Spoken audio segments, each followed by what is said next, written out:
Mr. Beast!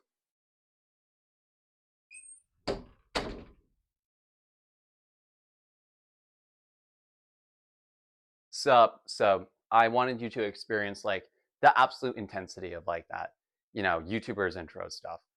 But yeah, we are going to talk about Mr. Beast today. So usually on this channel, I love to cover things about like, the theme parks and other things. And there's kind of been an interesting development as of recently. As you've probably well heard, Mr. Beast opened up his own land, his own like theme park experience thing, which is kind of crazy.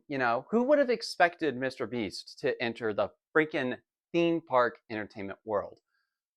But the way that he did it is kind of interesting for me. So, as someone who talks about the Disney parks and Universal and has went to them like literally in the past couple of years, both to Walt Disney World and Disneyland, and also a bit of Universal, I guess I wanted to get my 2 cents on it. I honestly thought more Disney adults would probably jump on this about like what their thoughts are on Mr. Beast and like seeing what it is. Also, Mr. Beast dropped a video talking about this land, and I wanted to like talk about his claims and seeing what the rides, and his biggest draw and appeal is that there's challenges.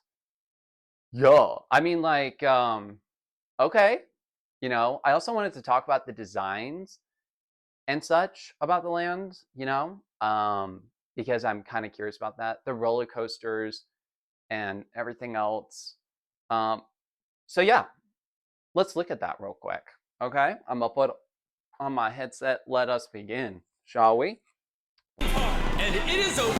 Okay, pause. So literally within 4 seconds, there's one thing I really wanted to point out here. One of the most interesting things that Mr. Beast talks about, like he talked about it on social media. He shows off like Mr. BeastLand, and he's like, "Bro, look at this shot. It is massive. It is huge." And it is also not edited at all. This is just raw. But on here, I mean, I would debate otherwise. I am seeing like VFX blue fireworks along with Mr. Beast or BeastLand. So I don't, there was some visual effects here. I think also the colors are also a lot more vibrant because It up right now. I spent months designing. Yeah, the moment we get in there, like the colors desaturate and it's not as like good or as compelling as the first opening shot. So, okay, interesting ploy. Not gonna lie. Massive theme park with games. Games? You mean to tell me there's Mr. Beast games in this park? All right, that's interesting. Oh, and that guy just died. Awesome. Love that. He just fell to the foamy pit death. Great. I mean, as long as the foam pit is like deep enough, should be fine. Well, we'll find out. I don't know, man. This is already to an interesting start. Whoa, whoa, whoa, whoa. Let's go back for a second, shall we?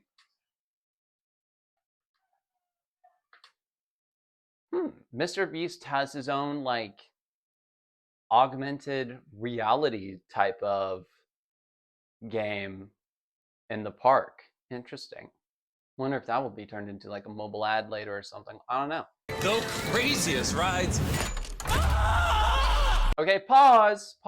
Let's go back for a second. That ride right there is the same ride as you might have seen like in a bunch of county fairs, or like there's this one like there, like those, I'm thinking of this one place in Missouri called Branson. Branson's a pretty cool place. They have their own theme park called Silver Dollar City. Love you, by the way. What's interesting is that at Branson, they have like a bunch of like little activities outside of Silver Dollar City. You can like attend shows and like go karting and stuff like that. This like jumping or this G-force ride that is often found like in carnivals and such like that. This is not anything revolutionary or new. So, but I'm curious to see how this is going to play out. And all of these insane prizes here. Right. We got to remember that this is about the money. the game, the prizes. I mean, it's not Mr. Beast without the freaking Switch 2 and DSLR cameras. Am I right? But yeah, okay. Anyways, let's show you around the park. Guys, this is absolutely insane. Okay, I really want to talk about this right now. So what's really interesting about the design of Mr. Beast Park is that I don't know if you can see, but there is like a couple of like light patterns that are found throughout the rest of the like Mr. Beast land. It's found through like the entrance and other parts of it. It's low key, finna be real with y'all, giving Tron vibes. The fudge you mean that you decided to borrow the designs and vibes of Tron, which is also interesting because Mr. Beast, as people who were like interested about Tron and such, like me, he promoted Tron Ares this year for the new Tron movie by riding a light bike to Sao Paulo digitally, I guess. So I guess Mr. Beast is a Tron fan? Don't know. Don't know. This is where it kind of gets weird. You know what I mean? I don't know what this is about its design. I want to make sure everything's perfect. So to start, my team convinced me to ride the scariest ride. That's not bad. Nah. The scariest ride you probably rode somewhere else. This is not anything new, Mr. Beast. I'm gonna tell you that right now. And if you don't know, I am deathly afraid of heights. Whatever you are!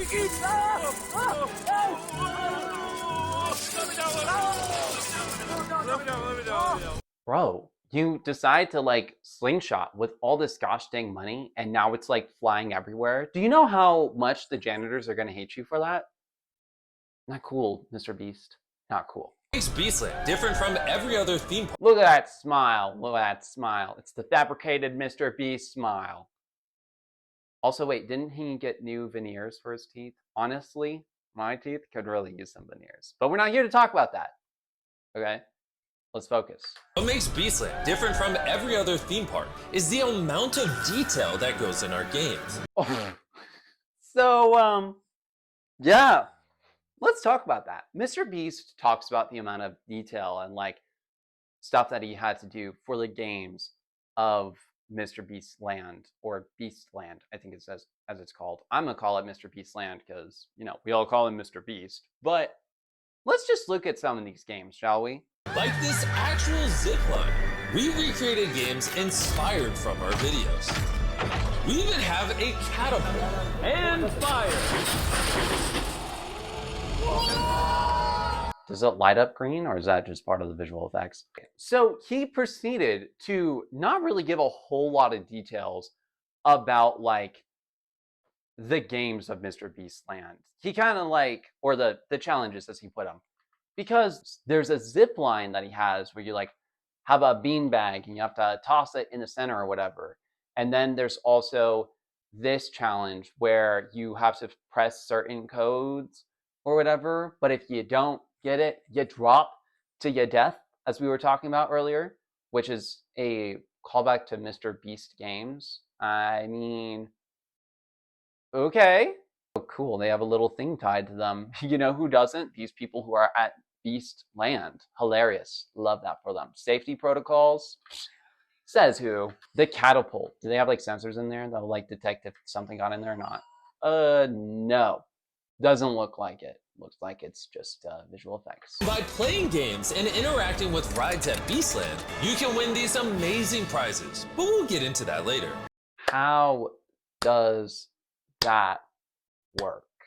I don't know. Like, you ride a ride, and I guess that just does enough along with those. Again, I'm seeing so much of the Tron inspiration here. It's crazy. I'm really wondering. Was Mr. Beast like, yeah, Tron Ares, Tron Legacy, coolest thing I will see in my life. You know what this theme park needs? Some Tron inspired vibes. I mean, this is technically the first ever like Tron land in theory. I know there's the Tron ride, but like at the same, like there's way more like blue circuitry or like circuitry in general throughout this whole entire park than there is the outside of the Tron ride. But I mean, honestly, I'll make a different argument for that at a different time. You're almost in BeastLand. Get ready to unleash your inner beast. That was god awfully cringe. Mr. Beast acknowledging the fact that his little pre-recorded thing is horrible. Hilarious. Love that. Like, why are we still doing this? This is so, like, I mean, like, okay, you know that was bad. You knew that was bad, but you were just like, cool beans. Guess we got to move on. All right, I guess the fudge is going on here, y'all. What is going on? Before I opened the park, I had to meet you Nice guys. to meet you guys. Take care, boys. How you doing? Having a good time? Thank you guys for coming out. I wanted to say hi real quick. Love the team that he has with them and the, you know, professional camera rigs or whatever. Next time. Next time. Next time? Next time? Oh, not this time, buddy. Guess my 10 grand has to go to somewhere else. I mean, possibly though, given the fact that the man literally opened a theme park and is probably working on like 10 other videos as we speak. You know what I mean? And now it's time to open the park. That's scary. All right. The way that people were rushing through the gates. Scary. Again, the Tron vibes are like so intense here. Stop wobbling. Over 10,000 people showed up to the opening day. We literally sold out and couldn't let anyone else inside of the park. 10,000 people arrived at BeastLand or Mr. BeastLand. That's, I mean, hold up. Let's look at this shop for a second. There's a bunch of people here, but there's like nobody else around here. 10,000.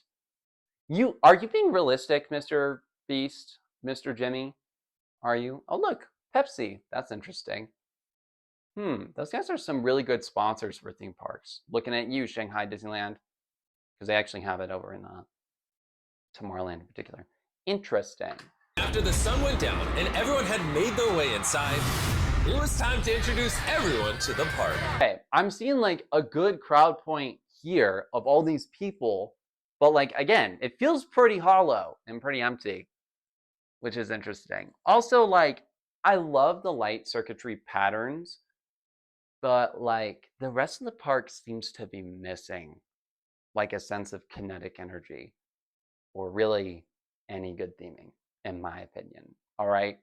But let's not make that a sense. Like, I am saying that right now based off of first impressions, but as this video continues on, we'll make conclusions later. I love you, Mr. Beast. BeastLand is so good, bro. I don't know. Like, if I was there, I'd be like, this is all right. I mean, the ticket prices that they have actually for Mr. BeastLand is actually not too bad. Much more cheaper compared to the likeness of like Disney or other major theme parks. But is this a theme park?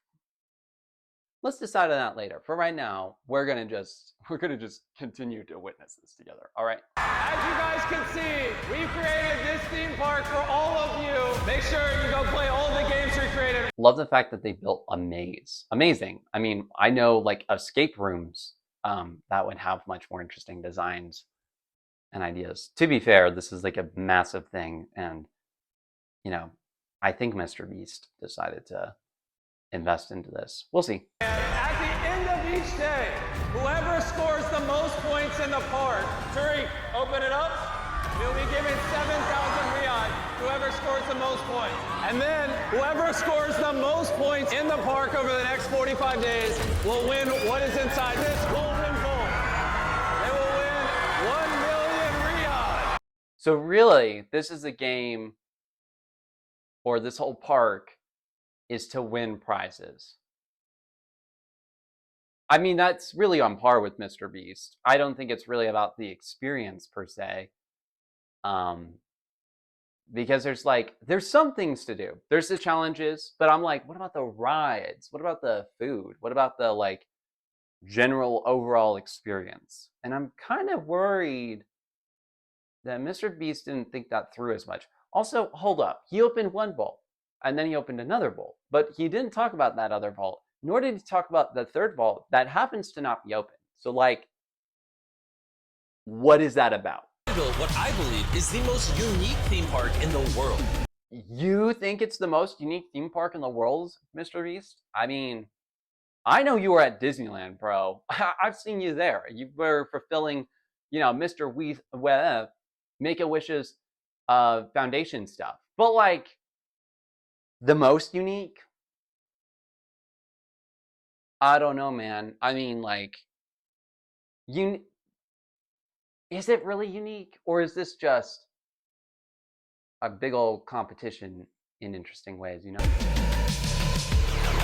Oh, sweet. Bungee jumping. Yeah, absolutely. You can't experience the Mr. Beast bungee jumping anywhere else. Not at all. I mean, to be fair, if you do the Mr. Beast bungee jumping, you would then possibly win a Switch 2 or DSLR camera compared to the likeness of a regular bungee jumping. But like, what? Also, how safe is that for everyone? This feels like, you know, like there's not anything naturally high, so they have this really large crane. They do have like some safety mats down. That doesn't give me a whole lot of optimism here. And it's all inspired by the countless challenges we've come up with over the years. You say that, but you don't like continue to reference specifically. I mean, you referenced one thing that was like, oh yeah, we did that in a recent video, but like, where is the more recent experiences? Brought to you by hold up, gang, hold up. What was that? Special official main partners, which includes Dunkin' Donuts and Coca-Cola. That's crazy. Looks familiar, right? Okay, now we're getting the explicit references. If you come visit, you might meet someone you recognize, like Terry Crews. Hold up, let's go back. Love the fact that my boy Terry Crews is like the only person there and is meeting like one person at the exit. That is hilarious. No, I have no shade here on Terry Crews. I'm just trying to say that like he's cool, and it's kind of crazy that like there's only one person meeting him. Or World Cup winner Gerard Piqué. If he hits the target, he comes out of retirement. Okay, let's go back for a second there. Hold up. That guy was, yeah, so hold up. This guy right there is straight up like almost licking this soccer ball player. What? Get out there, go play some games. Get out there. Come on, guys. Let's go. Promote my park, please. When I was walking around a second ago, it was pretty crazy. I had a small army following me. He's like bragging about, he's like, yo, I'm a celebrity. I got absolutely almost pummeled out there.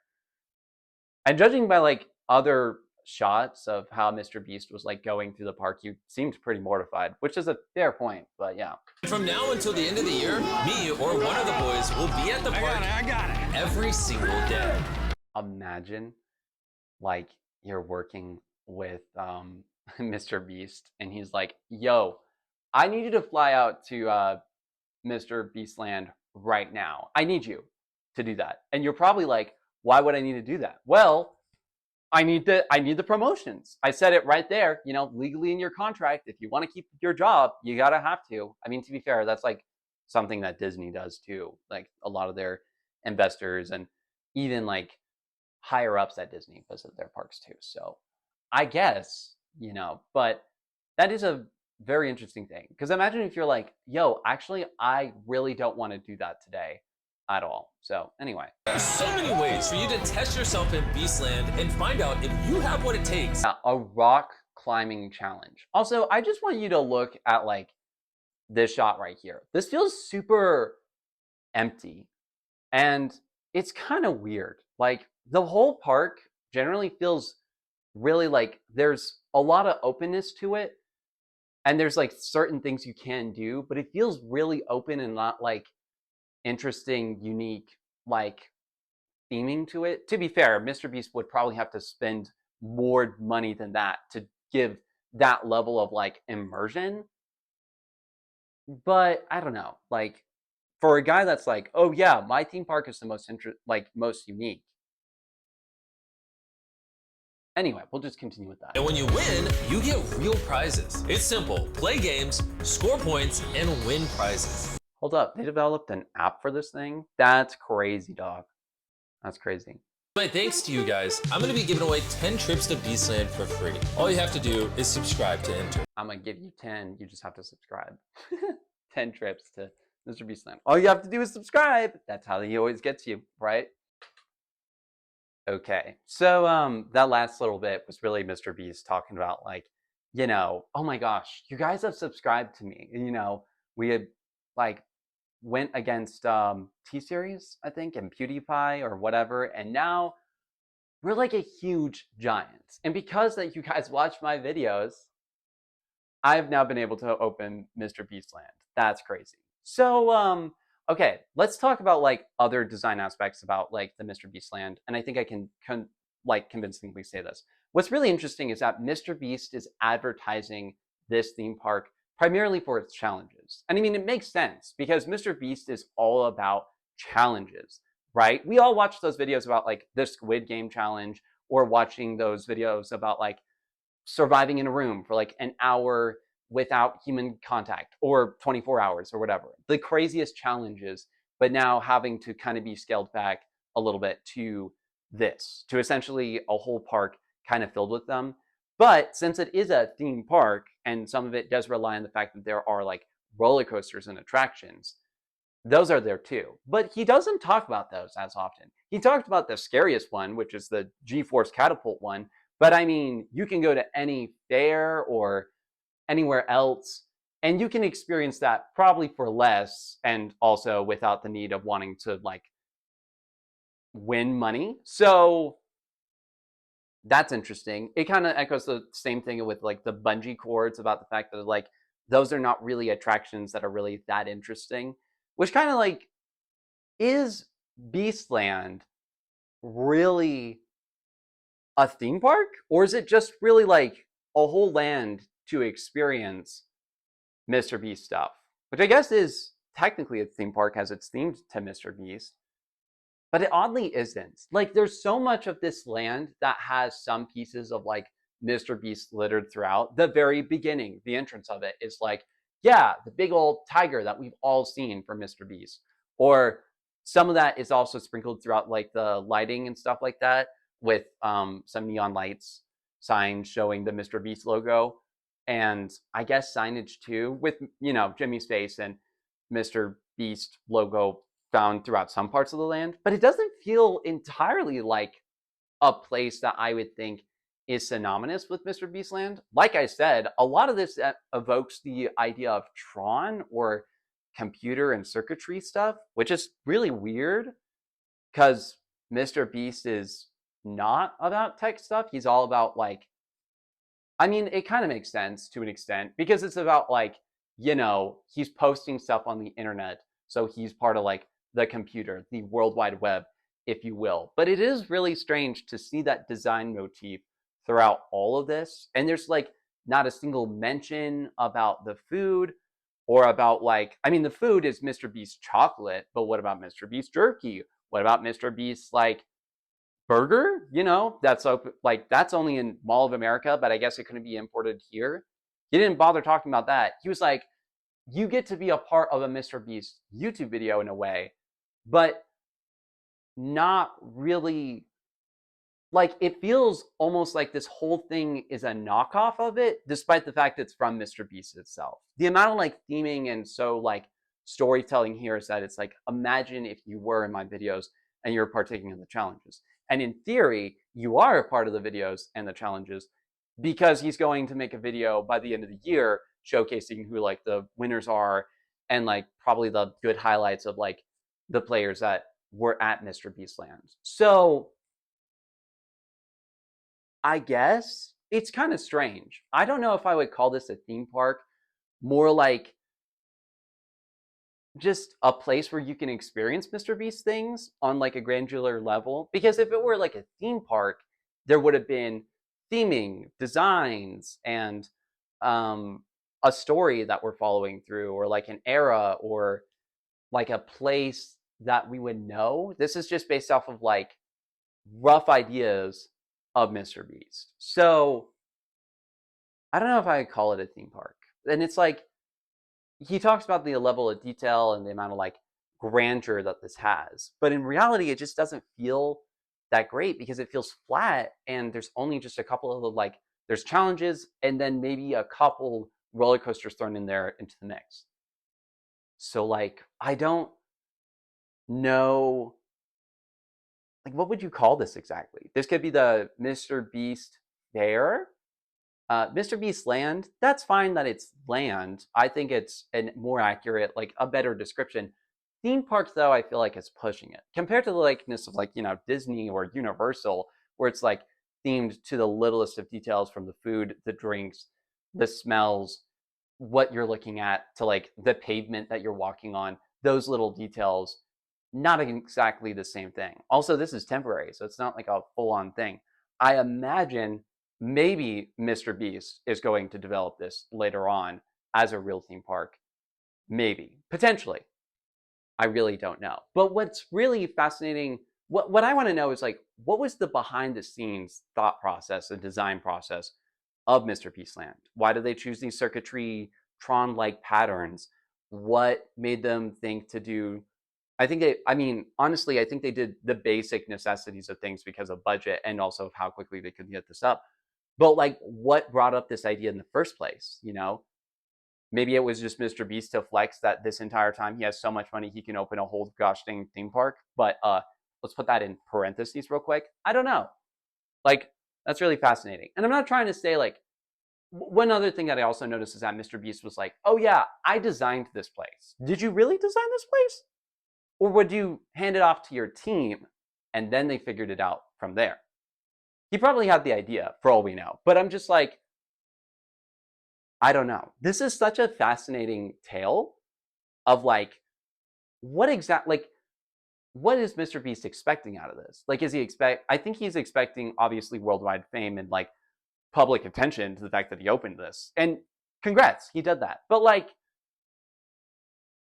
what else? I don't know. Like, I'm pulling a really big blank about what Mr. like the end game of it, I guess. You know, I think it's like trying to make things more elaborate and more insane, but it's temporary. It doesn't seem like the most worth thing at all. Like, I'm not like trying to book a flight, make my way over there. I'm like, huh, this would be cool if I like got a DM by Mr. Beast and he was like, "You want to compete?" And I'll be like, "Sure." Also throw in a free trip to Walt Disney World, that'd be great. But like, I don't know if, like, this is not something I feel like most theme park enthusiasts or anyone else would really want to participate in. I mean, if you're a really big Mr. Beast fan, which as we can clearly see seems to be towards a younger audience, yeah, I think this could be good for all we know. But I'm like, I don't know. There's so much like questions, not enough answers for this in particular. I don't know. It's really weird. Overall, as a theme park, I don't think I would really call it that. I think this is more of a fair than it is a theme park. And I really think that this is a really interesting move that Jimmy decided to make. Will it pay off? I guess we'll find out and see. So, yeah, that's just my general overall thoughts as a Disney adult and also someone who's just wanting to look at this from this perspective. So, yeah, I hope you guys enjoyed that. We're going to go back into regularly Disney focused and maybe Tron focused content later. Sorry for all these late delays and stuff like that. And yeah, hope you enjoyed that. I'll see you around.